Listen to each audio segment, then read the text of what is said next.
Genesis chapter 5, verse 25.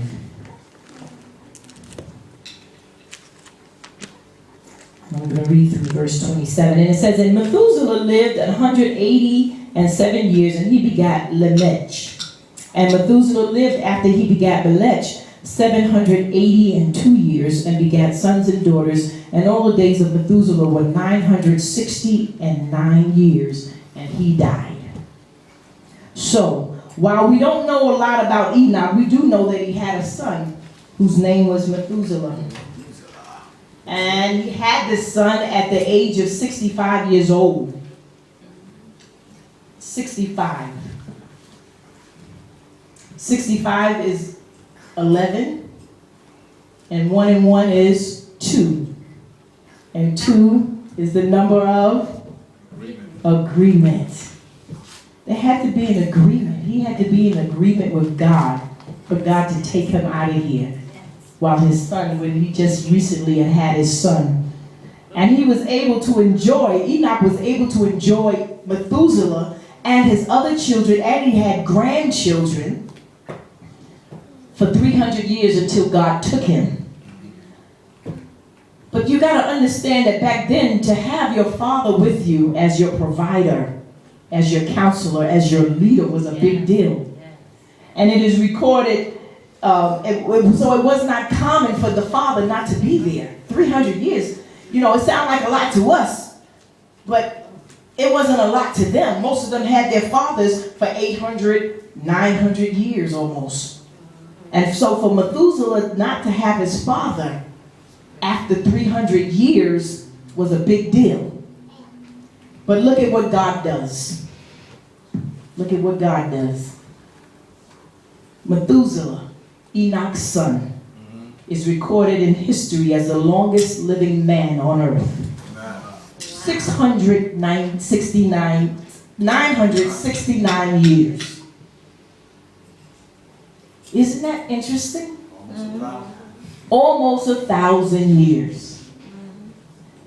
The thing is, when after they sinned, God said that we're going to never make a day.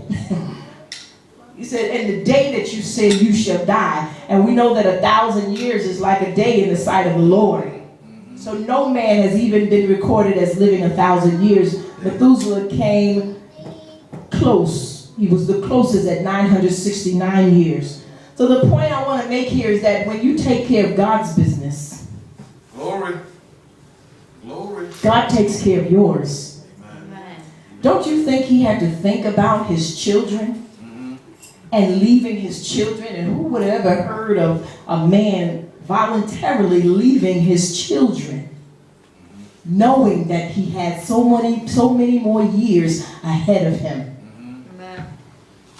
But when you offer God your unwavering faith,